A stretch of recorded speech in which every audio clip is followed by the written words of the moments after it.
Hi everyone. We were just wondering if you could all silence your phones during this session. We'll also be having a question and answer session at the end. You can use Poll Everywhere, which you just text IST startup with a space and then your question to 22333, and that's written on both sides of the board in case you forget. You can also send your questions through Twitter using the hashtag IST startup, or you could just raise your hand and we'll call on you. There will also be pictures taken during the session, so if you would not like to be in any of these pictures, we ask that you move to the back of the room and then you can come see me after the session's over. So your speaker today is Kay Olive. Kay Olive is the founder of the consulting company Olive Strategies. She developed the Washington Homeland Security Roundtable, WHSR, and was selected by the Department of Homeland Security to be an official observer for several of the DHS biannual exercises for comprehensive national preparedness. As the director of WHSR, Kay participated in DHS Secretary Chertoff's quarterly think tank NPO roundtable. She holds a TS SCI security clearance and has served as both a board member and a member of the Executive Committee for the Border Trade Alliance. She holds a BS in Business Administration Marketing from the University of Tennessee and is a graduate of numerous executive MBA courses and training programs. So without further ado, Kay.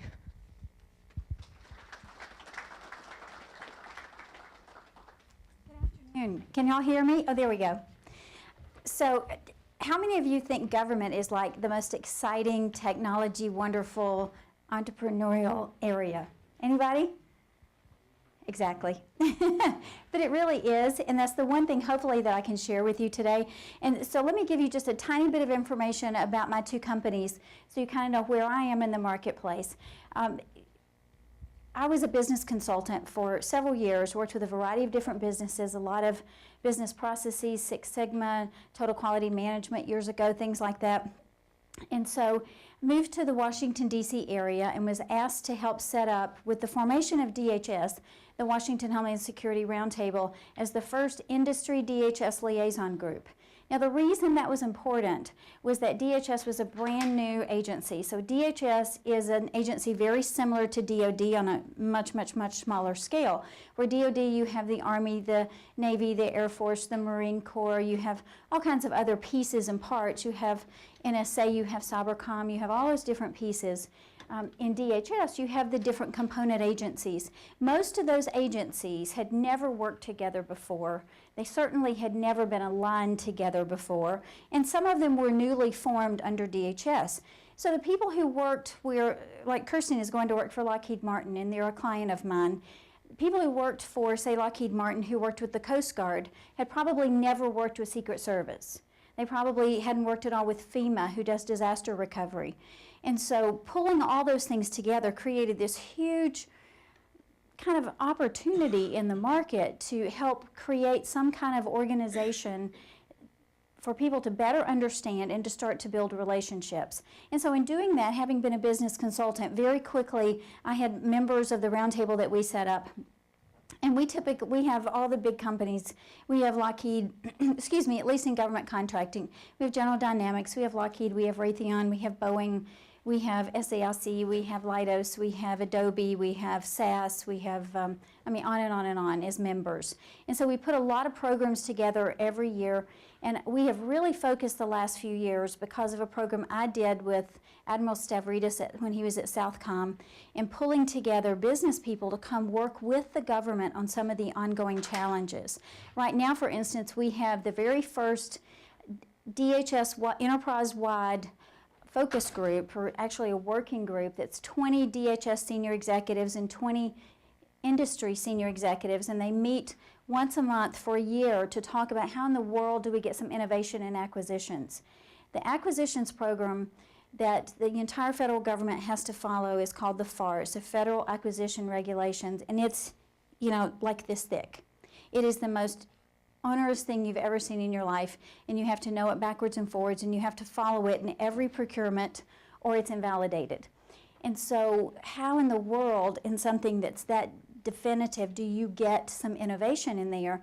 And this group came in and they've split into 4 different categories. One is discovery and engagement. How do we go find out what the new things are out there? The startups, the new tech pieces, the good ideas. How do we find those and get them into government? That is complicated because if you're an Apple or there's a whole list of them. Apple, a lot of, even Facebook has some things that the government might want to use. And they look at the federal government and they say, you know what, you're like this much of our business. Why should we change for you? The federal government has just recently been able to start using iPads because Apple does not have the security built into their software that an Android base or the Blackberries used to have. Blackberries are absolutely, as outdated as they are, the very best security. And that's why the federal government has continued using them all this time. You see President Obama with his iPad. That's been recent, just in the last few years, because they've developed their own technology on the inside, or they've found startup companies to come and do it. So there's lots and lots and lots of opportunity there. From a consulting standpoint, I represent a lot of different companies with the federal government. So I go in and help them build relationships, help them find opportunities for the products or the services that they want to do for the government. To give you an idea, and I would tell you, when you look at the federal government, you want to look at specialties. I'll show you a couple things, but first, my favorite thing for you I put up here, because I think this is really critical for whatever you're going to do. If you want to work with the government, and this takes a while to find a lot of times, but that's what you need to target. If you find something that you're really passionate about, then it makes all the difference in the world in your career. It makes all the difference in the world, especially as a startup. So much difference. So let me ask a question. How many of you, and you can be really honest here because there's no repercussions. How many of you are like me and you get bored really easy and you want to go from thing to thing to thing to thing, and you just can't stand the thought of doing the same old in the same job every day sitting in your cubicle? Well, frankly, believe it or not, in a lot of cases, working with government gives you an opportunity not to have to do that. That's the thing I love best about my consulting practice, is that I represent a company that does, that is the industry leader in SUASs. Do y'all know what an SUAS is? A small unmanned aircraft system, drones. But these are the people that do the really, really cool drones. They don't do, the little ones that landed on the White House lawn. You've heard about that? They do really cool drones. I work with a company that builds different types of surveillance systems that are truck-based for the U.S. government. I work with a company that does advanced geospatial intelligence, so intel from satellites. So that's a classified project. I have another client that has products that I can't even tell you what they are. I have a couple of companies that do IT services, but in really cool arenas. And I tell you those things to tell you that there's just so much opportunity out there. And so for me, on the way up here, I did a couple of conference calls and several phone calls to government clients on behalf of my Olive Strategies clients in 4 different arenas. So it really keeps it interesting. It really gives you the opportunity to kind of move back and forth. But I want you to think about that, just from whatever it is you want to do, what's your purpose. Now, to give you an idea how the government market is, this is a slide put out by DHS S&T, Science and Technology, and basically it tells you that if you're looking at the Homeland Security enterprise, here's what it is. The employers are 7,601,160 for DHS. Now, DHS, keep in mind, has 20-something agencies underneath, component agencies under it, but it's one agency of the federal government. What are some of the other agencies? What comes to mind for you? Do you know? DHS, DOD? How about Department of Education? Department of Labor, Department of Transportation, the Federal Aviation Commission, the FCC. And it goes on and on and on and on and on. So this is just the Homeland Security enterprise. And when you look at it, you see a lot of component agencies that are involved. You see a lot of the different types of companies and organizations that are involved in it. many from a profit standpoint, many from a nonprofit standpoint. So I'll talk to you a little bit about that. The main thing with working with the government you want to do is you want to figure out what it is you want to work on. And for me, I do a lot of work in the intel community. I've done a lot of work with DOD, but I really, really like working with DHS because I feel like it's our country. And we have to make a difference in our country. And the technologies are out there, the services are out there. There's just really, truly, I mean, think about all the things. The other speakers you have, several of them have graduated from here and gone out and created a type of technology or a service that's very digitally related. Everything in the federal government is going digital, so that's really good news for you guys. Everything is going to services, everything's going to the cloud. And that has been a huge, huge transition for the federal government. Tremendous opportunity for you though. And so this kind of just gives you an overview of some of those things that are available. So I broke it out for profit and nonprofit just to kind of give you some specifics to think about.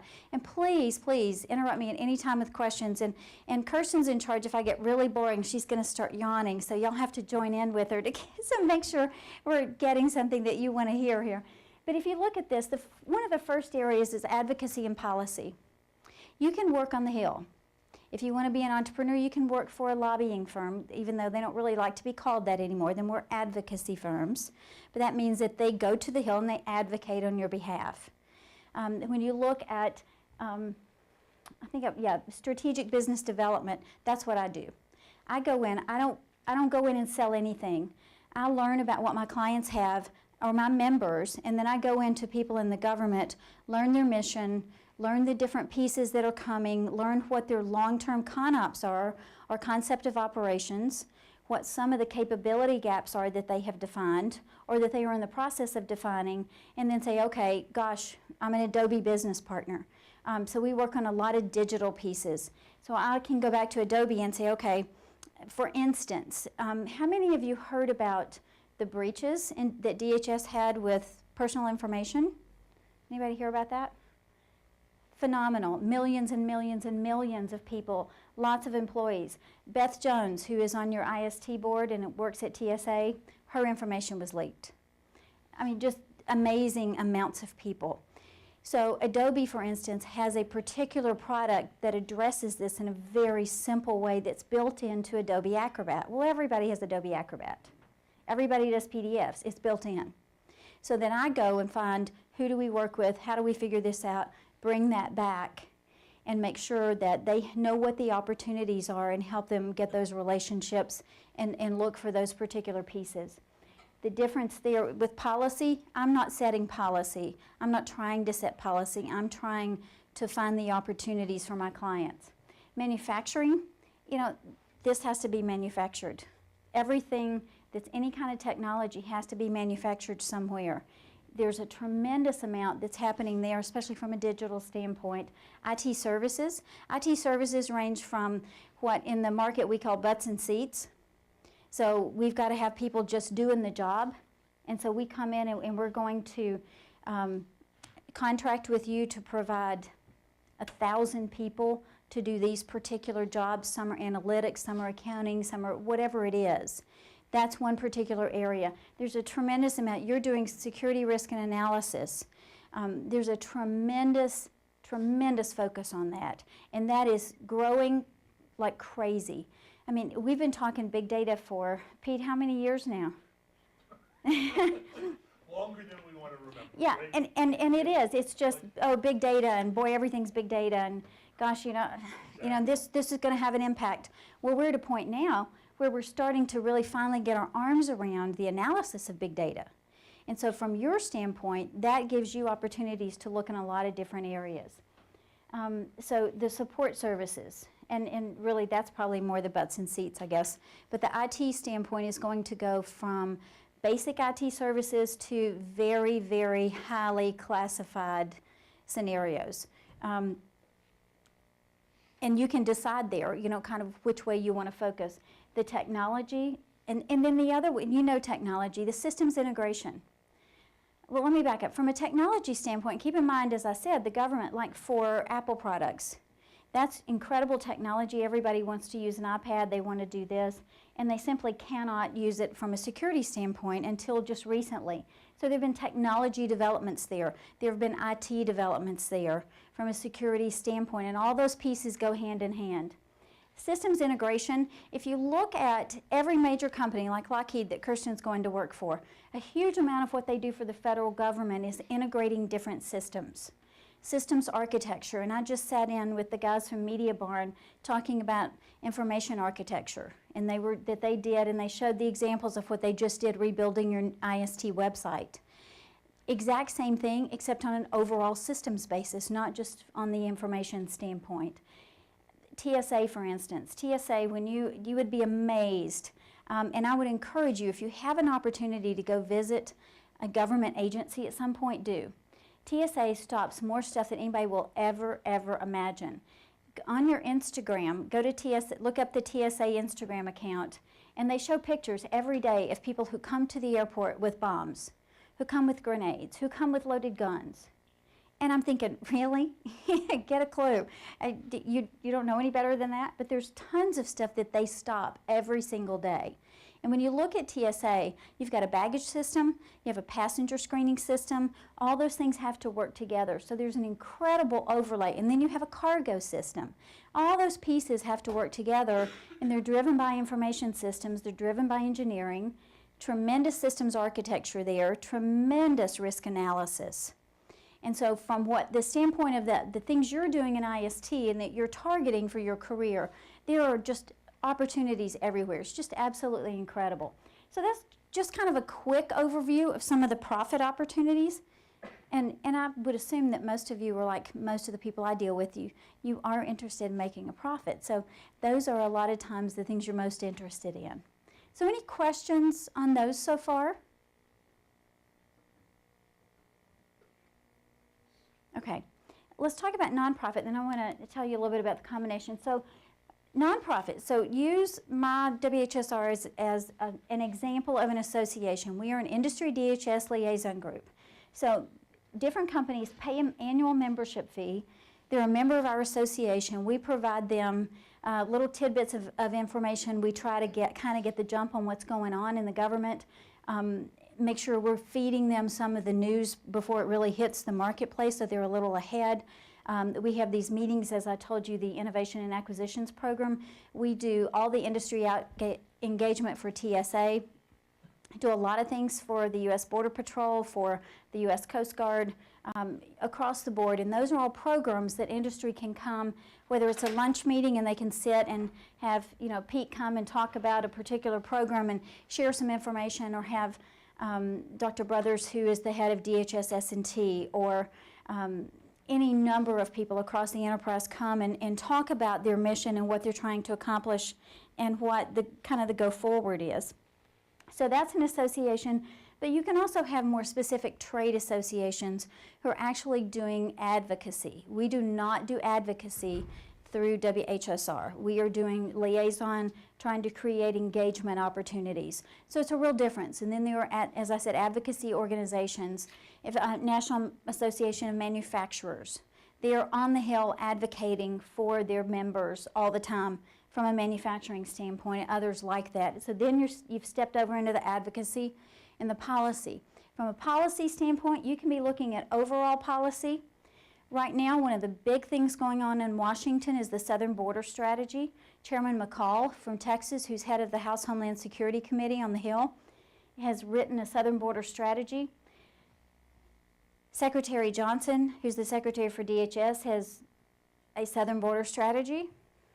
Customs and Border Protection, whose mission it is, has a Southern Border Strategy. The United States Border Patrol has a 2012 to 2016 National Strategic Plan. So you can imagine how convoluted that gets sometimes. Bottom line is, the Hill's got the money, so they're going to prevail somewhat. But all those pieces and all those needs and all of that has to come into play. So the policy can become really interesting as you're working through some of that. And then that will drive, if you're back to the technology or to the infrastructure or to services, that policy is always going to drive those. And then there are specific topics, and you can have a nonprofit on a very specific topic based. One of the really interesting nonprofits in Washington is a group called BENS, Business Executives for National Security. And they work primarily with DoD, a lot with the intel communities. And are y'all aware of all the agencies in the intel community, or that are considered intel community? CIA, DIA, on and on and on? Okay. So they do a lot of work with them, and they bring industry to play to work on programs, much like we're doing with DHS. So that's a quick overview of those things. The main thing I would tell you is to find a niche. Find something that you love doing. And it's really interesting as you go through your career in Penn State, look at everything you can look at. It's amazing what the opportunities are out there. I've never seen a dearth of opportunities with the federal government. However, I will caution you, if you decide to work in the federal government arena, it is very, very slow moving. You have to have tons of patience. I have one project that I worked on for a client that was a $465 million project, and we spent 3.5 years working on it. Another one that's probably been $6 billion, and we started in January, and they won the award in September. That's really, really unusual. So you have to really, really have patience, which is very hard for some of us. You have to find ways to move things along. But the bottom line I would tell you when dealing with the federal government is A, find your niche, find something you really love to do. B, build relationships. It's all people. Whatever you're going to do in your career, especially entrepreneurial, you're going to be at the mercy of other people, and other people really like to help you. And if you're working to help them, then you'll be amazed at how much information they'll share, how much they'll help you, how much you can move things along that you might not have been able to. Find the people that know the shortcuts. And that's in anything, but especially with the government. Find the people that know how to get it done. There's a general who's now retired who was head of acquisitions for the U.S. Army, and I was in a meeting with him, and we were talking about acquisitions, and he put up a slide, and I tried to find it just to kind of give you an idea how convoluted this is. He had a slide, on the left side it had a single sheet of paper, and he said 30 years ago that was an acquisition for a plane. Okay, now this year, this was 2013, this is an acquisition for a plane, and on the right side he had a picture of a soldier standing by one of the 4 by 8 foot hardwood pallets that was stacked this high with paper. The whole pallet was covered this high with paper, and he said, that's now an acquisition for a plane. So the cost of acquisitions is incredible, the cost of working with the government, and that's why you see a lot of the big ones. The beauty for you guys is that, I mean, y'all are freshmen, sophomores, juniors, seniors, what? Where are you? Mix? Okay. So you're going to be coming out into the working world environment pretty soon. The beauty for you, if you want to work with the government, is under this administration with President Obama, there is a huge emphasis on small business. There's always an emphasis on small business because the government has always said, okay, pick the big company, Raytheon. Raytheon, you just won this, whatever it is. Whether it's a $100 million contract, $100 billion, or a $1 million contract, you have a 40% small business set aside. Which means for you as a small business, they're looking for you. They're looking for cool technologies, people who excel at what they do, to bring them into those contracts. Now, the federal government under President Obama has taken it further, and they are doing a tremendous amount of small business set-asides. So they're taking large procurements, breaking them up into smaller chunks, and setting them aside solely for small business to compete on. So the large companies, the Raytheons, the Lockheeds, the General Dynamics, the SAICs, the Leidos, the on and on and on, can't even compete on those. What's interesting is that as some of those have gotten bigger, you might be Mark Jones Technology Company and you're a small business. but this is a pretty big contract. So what's going to happen now is you're going to go out and find a big business to be your backbone, and they're going to teach you how to do it. There's a mentor-protege program in the federal government that's very successful, a tremendous amount of small business push that's going on. But what you will find is that the companies who are really working to be on a particular contract or in a particular arena will not limit themselves to whatever their official protege is. They will work very much as a mentor with any of those small businesses that they're coming to the table with. Because bottom line, especially if you're the small business who won the contract and they're there as your backbone, if you're not successful, guess what? Their business is gone too. So it's much to their advantage to help you be successful. From that standpoint, just keep in mind though, they'll expect certain things of you. The difference in working commercial in the federal government also comes down to a lot of your systems. You have to meet certain accounting systems. It's a much higher lift. You have to do services in certain ways. I mean, there's a tremendous amount you have to wait, and you have to price things in certain manners. So there's a tremendous amount you want to learn there if you want to be in the government. But again, just keep in mind, there is tons of opportunity. And look at what you want to do. The number one area that you should look at going forward, which, oh gosh, fits with where you guys are, is either risk analysis, some kind of data analysis, or something cyber related. One of the biggest pushes that's just getting ready to come out, there's a lot of the cyber bills on the hill right now, big push that's getting ready to come out from DHS. Some agencies have already done something similar. They will all go to something like this as a cyber hygiene requirement because of the breaches. And the cyber hygiene requirements are going to be very stringent. It's going to be very difficult, and the reason it hasn't come out yet is they're very concerned about making sure that even though it's a tough standard because of the security standpoint, that it is also an achievable standard for small businesses. Because if a small business can't do it, then you're dead in the water. You're out. So that is a huge area of opportunity for you if you're looking to do something from an analysis standpoint, from a systems standpoint that's security related. Google and pull everything you can from a cyber hygiene standpoint. There is a huge new opening that's about to happen there. All right. I put this up for you because this is kind of the way it is working with the government. This is one of my all-time favorite cartoons. You guys are really different. When you're talking about people in the government, we have the FAR they have to follow. There are all kinds of standards, there's criteria, there's all kinds of pieces. From your standpoint, you know, they get a new phone instead of a BlackBerry and it's like, are you kidding me? You guys get it and go, cool, it can do this, it can do this, it can do this, it can do this. So you're very much oriented to the digital world, to the change, to the constant pace of change, but you're still dealing with antiquated systems in the government from a couple of different standpoints. One of them being the fact that if you look at the IT systems in the government, they are incredibly antiquated. They are piecemealed. Mostly they are homegrown. They may be developed by the agency. They may have been developed, you know, this piece was done by you under a contract, and then you did that one, and then the guy back there in the orange shirt did that other piece, and so did this piece in terms of companies. And we've conglomerated all that together.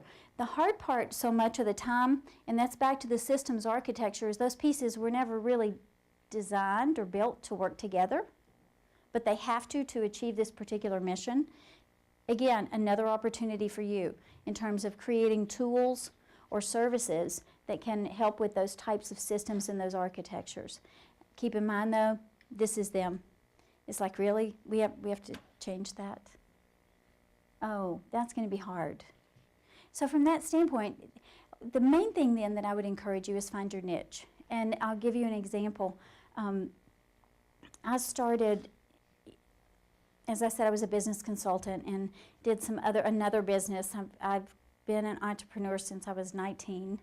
I've done 6 different businesses, and they're like all over the map. They're all different kinds of things. And so I had done another business when I first moved to Washington, D.C., and then was asked to help set up the roundtable.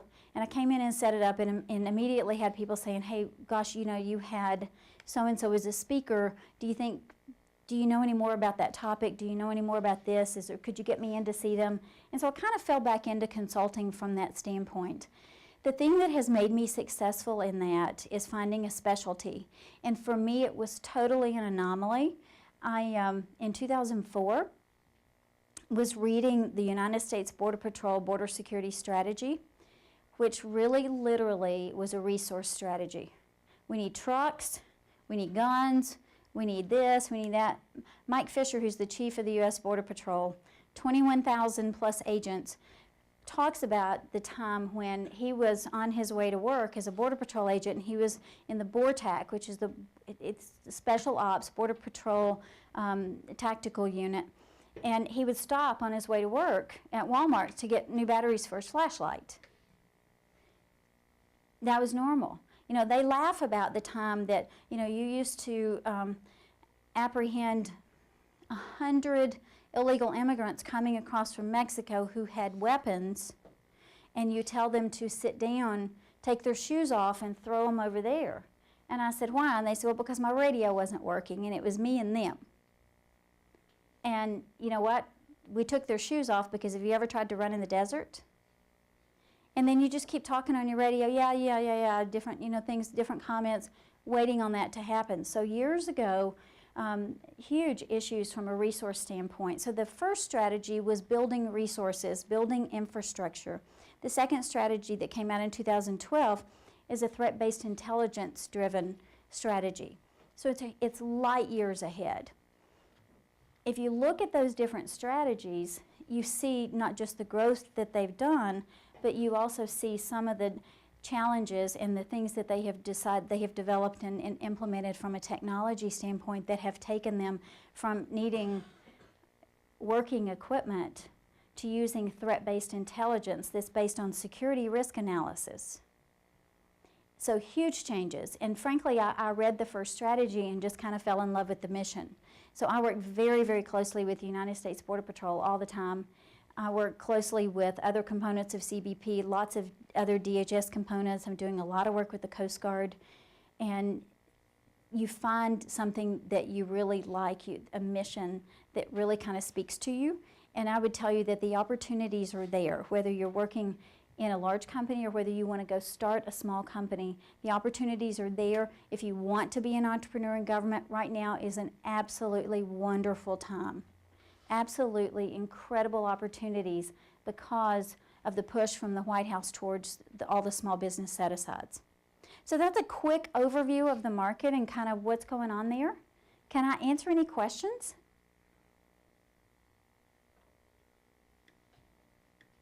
What about you had talked about finding people that know shortcuts. Any tips on finding those people? You know, no, unfortunately. There's no shortcut to the shortcuts. You have to, I'm sorry, she said I talked about finding people who know shortcuts, and was there any tips on finding those people who had shortcuts? So no, there's really not. You just have to stumble across those people, and what happens in any organization as you work with people, there's, you know, the old 80-20 rule, the Pareto principle that 20%, 80%, blah, blah, blah. It holds true in every organization. 80% of the people are there. 20% of the people are doing all the work. They're the forward-leaning ones, the ones who are looking for ways to do this, and you just kind of gravitate to those people. You'll find those people, and I would tell you, I gave you the example of acquisitions. The very first client acquisition that I helped with was in 2005, and it was with one component of DHS, and I took a client in to see the person who was in charge of this particular program that was already underway, and they showed them what they had available, and it was a classified product, and from that day of the first meeting to the time they were under contract was 46 days. That's unheard of in the government. But it was a person who said the products, you know, the project's underway, I've already got a contract vehicle in place, which that is the big thing in government, is having a contract vehicle that they can, a way that they can buy it from you. And they had a vehicle, and he said, we need this can make a difference, let's go. And that's very hard to do. I've done projects with people that I've worked on for 2.5 years that we never got done. So it's difficult. You just have to keep, as you get to know people in any organization, you will find those people who are very forward thinking and who are willing to kind of look for the shortcuts. But that part's the hard work part, is just finding them. Sorry. No, it's okay. It's not. Can I ask one clarifying? Were you asking once you're in government or getting into government? Oh, I guess sort of getting, I mean, I can tell you particulars. I've been trying to start, get some stuff off the ground with child advocacy, and literally it came down to, I called like every chapter of CASA, which is Court Appointed Service Advocates in Pennsylvania, and they all directed me to the headquarters, but you call the headquarters line, the voicemail was full. It forwarded you to the campus of like some weird university in Harrisburg who had no idea that the headquarters was on the campus. So literally it just takes like driving to Harrisburg to the printing, no one knows about it. So if anyone has any connections to child advocacy, feel free to see me after. But yeah. That's a totally different thing, and they're really, truly, so much of the time when you're dealing with government, it's just positive persistency. I have a gentleman that I worked with very, very closely, and he told me one time that his assistant said, you know what, he said, if she wasn't always so nice to me, that would be the most annoying woman in the world, because she never stops. And you just have to. You have to, if you've got something you really believe in, that you really want to get in front of them, and you know there's a need for it, you just have to keep going. I'm sorry? Like really awesome like government LinkedIn thing that I Well, but you know what? Government LinkedIn, a lot of the government people are on LinkedIn. That's unusual. It's happened mostly in the last probably year and a half. I would go on LinkedIn and I would search for the pieces that you need. I would also Google those people, Google the different agencies, and just find, all it takes is one link that gets you to another one that gets you to another one. And most of the people in government are pretty willing to pass you to the right place if they're not the right place. Thank you. Sure. Any other questions? Sure. Thanks. Can you speak to any other areas of government besides defense that you see have a real need for, for entrepreneurs or for some sort of tech innovation to come in and sort of shake things up? I know that's kind of an oxymoron maybe in government to shake things up, but Yes, so y'all all heard that. Absolutely, it's across government. I give you, and as I said, let me back up. I gave you this so you could see just how big the Homeland Security enterprise is. DOD is multiples of that. And then there's a picture like this for the Department of Education, for the Department of Labor, the Department of Transportation, the FCC, it goes on and on and on. Let me give you an example. There's the Department of Commerce has an offshoot called NTIA. NTIA has a new program you may have heard of called FirstNet. Anybody heard of FirstNet? So FirstNet is initially funded with $7 billion. It will be the wireless broadband public safety network for the United States. So it'll be federal, state, local, tribal, all the partners, all will come to the table. Tremendous need. Right now what they're doing is they're building infrastructure and they're giving grants to state and local agencies and governments to buy radios and things. Tremendous. I mean, there's a huge swirl in Washington about FirstNet because Benny Thompson on the Hill said a couple of years ago at a meeting, I expect this to be in the $60+ billion category before it's over with. And so you've got spectrum pieces, you've got wireless issues, you've got infrastructure, you've got radios, you have tons of technology pieces, all that's in play. So that's a really great area right there. Keep in mind that on the federal government level, every agency has requirements for certain small business set-asides or small business goals. And those are broken out, and you can look at the Small Business Administration and they can show you they all have to do so much women-owned small business, so much service-disabled veterans, so much Native American, so much hub zone. Do you all know what a hub zone is? A hub zone is a historically underutilized business zone. There's one right smack in the middle of Washington, D.C. They are all over the country. You can Google it and look at where they are. And what it means is that your business has to be based in that particular, they're done by zip codes, in that particular area, and over 50% of your employees have to be based there. I used to have a small company based in West Virginia that was a hub zone, and we did a couple of projects for DHS and a couple other things. But all your 50% of your employees have to be living there because it's a historically underutilized business zone. So those are people who need what? Jobs. And so this is a way the federal government can help build companies in those areas. They never have enough hub zones. They never, ever get enough Native American companies because, you know, as the Native American, you know, as we get further and further and further generations down the pike, there are fewer and fewer Native American companies. But there's always, from a small business category, there's always particulars there that you can look at, and it's in every agency. They all, every single one of them, from a security standpoint, from an especially data analysis, any type of IT systems, they all have antiquated systems because they've all been built over time and again, built piecemeal and kind of wedged together. So it's pretty much across the board. You can Google anything. Right now, there's big, I was trying to think, from a building standpoint, there's a couple of big agencies that have big building projects, like the Postal Service is looking at, do we shut down facilities, do we upgrade facilities? CBRE Richard Ellis is a big property management company, and they have a contract with the Postal Service, and they manage a lot of that, and they're looking at a lot of green technologies.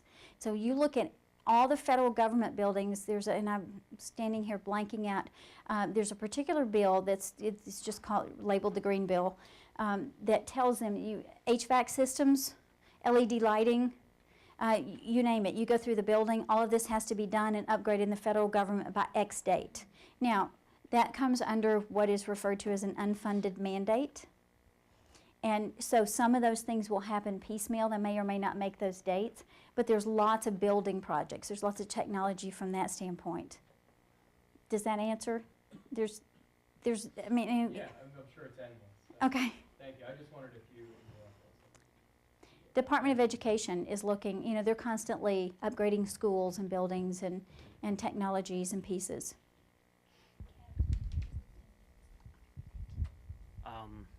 So these hub zone businesses, who controls defining the hub zones, and how dynamic is that? I mean, do they change often, or are they set? And then, you know, if you invest in a hub zone business, do you have 20 years or some kind of notice or something before they change it?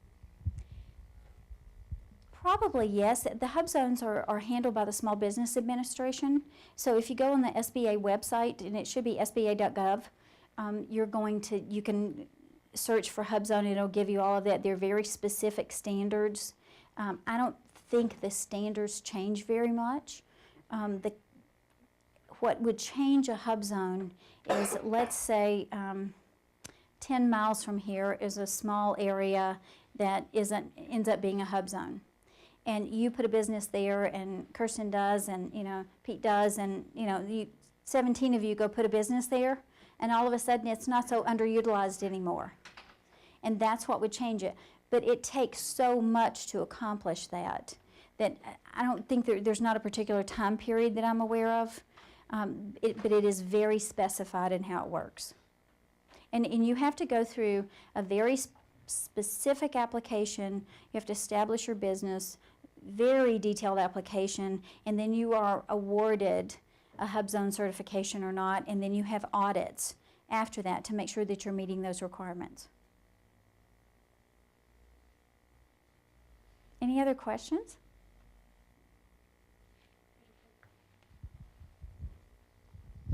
So thanks for opening our minds to a bunch of different ways to work with the federal government. I think a lot of us were probably thinking, gee, if I want to go work for the federal government, I go apply to USA.jobs and I go find a job at one, you know, 3-letter agency. I think a lot of our students are kind of thinking that way. And some of them were thinking, well, gee, maybe I go work for one of these big contractors and I go get a job at one of them. But if I thought, I want to get a couple of my buddies together and do some stuff out of the back of our garage and do some really cool stuff, I guess I could maybe go to a government contract website and go try to find a government contract and figure out how to jump through all the hoops. But maybe I want to team up with some of these contractors. Is there an exchange possibly for these large contractors that are looking for the small businesses and the maybe working in these hub zones, maybe working in a specific kind of environment with a different kind of mix of people that would qualify them for that? How would a small group of people get together and figure out how to take their first step? It's a great question. There's two different things you would do. There's not any kind of an exchange. That would just be way too simple and easy and too effective. You know, we can't be too effective here. But every major company has an office that's designated, who's entirely focused on finding those small businesses and dealing with partner engagement. And so go to their websites, look at, and I would encourage you to, if you're interested in a particular area or technology or service, find out who the big boys are in those particular areas, and then go to their partner engagement office and apply, and you'll fill out an application with them. They'll put you on their website. You'll probably meet with people. The best thing always, always, always in anything you want to do, whether it's the government or it's the industry that you want to partner with, is to find somebody there. Kirsten, you all know she's going to Lockheed. There's your in at Lockheed. From now on, Kirsten, who do I talk to about this? Where do I go for this? You can call people like me and say, "Okay, who do you know?" Because frankly, my clients are looking for you. And so I can say, "Gosh, you know what? Sam Jones at this company was talking about that the other day. Let me introduce you via email." You're going to go through a lot of the same hoops, but it's always, if you can find somebody who knows somebody, it's always your best way in. From a government standpoint, DHS, watch the DHS S&T website. You've heard with DOD, they have what's called DARPA, which is their Advanced Research Projects Organization. DARPA has kind of a spin-off that DHS did called HSARPA, which is Homeland Security Advanced Research, blah, blah, blah, blah, blah, which is under S&T. Watch the projects they're doing.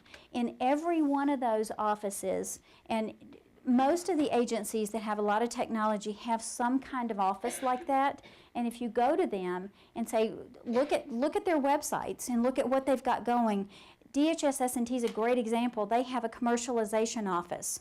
So they do what's called one of your best ways to get started is to do a CRADA. Anybody know what a CRADA is? Okay, a CRADA is a Cooperative Research and Development Agreement. What it says is that I'm going to spend some money developing something, and the government's going to spend some money, and we're going to develop a product together. So DHS S&T, for instance, has, under their commercialization office, they do CRADAs in particular areas that they've defined with the component agencies. I had a client who did one. It was for TSA about 5 years ago. It was for a blast-proof camera. And I'm sure y'all probably remember hearing about the buses being bombed in London a few years ago. Well, right after that, DHS S&T said, "Whoa, we need to be prepared for this." So they did a CRADA with 2 different companies to develop a blast-proof camera. Probably the coolest thing I've ever done, because the agreement said my client was going to pay, they were a company who did this type of work. They were going to pay to design this blast-proof camera. The government would pay to test it. So we got to work with this great guy at DHS S&T who's just awesome. And Steve, to test it, managed to get a broken down, or almost broken down, it was still drivable, bus donated from some city in New Jersey. He paid people to drive the bus from the city in New Jersey to Aberdeen Proving Grounds. We went out there, they installed the cameras on it, we all went in the bunker and they blew it up. Coolest thing ever. And out of the cameras, they put 6 cameras on it and 5 of them survived. But the criteria for the camera was it's got to survive a certain level of explosion. It has to still digitally record everything that's going on in the bus. It has to transmit it wirelessly. And we have to be able to save that and use it for evidentiary. I'm blank. Evidence in court. It has to have evidentiary capabilities and meet the evidentiary standards. Thank you. I just went blank there. And they did. And so then what happened as a result of the CRADA was that DHS S&T said, "Okay, now we're going to market this internally for you." That's a great way to do something like that if you can afford to do the development. If you're doing it in the garage or you've got a partner who'll help you with it. But there are lots of areas in every agency that you can go and find an opportunity there of something that's coming up, or you can go talk to someone and say, hey, you know, would it help you if we had this? Would that help you? And so you can find those niches, those opportunities that they're looking for. Anything else? Okay, here is my contact info. So please, if I can help you in any way or answer any further questions or steer you to the right person at a company or at an agency, please don't hesitate to give me a call, because you guys are going to come up with the really good ideas in the future, and we need them all. So thank you for having me.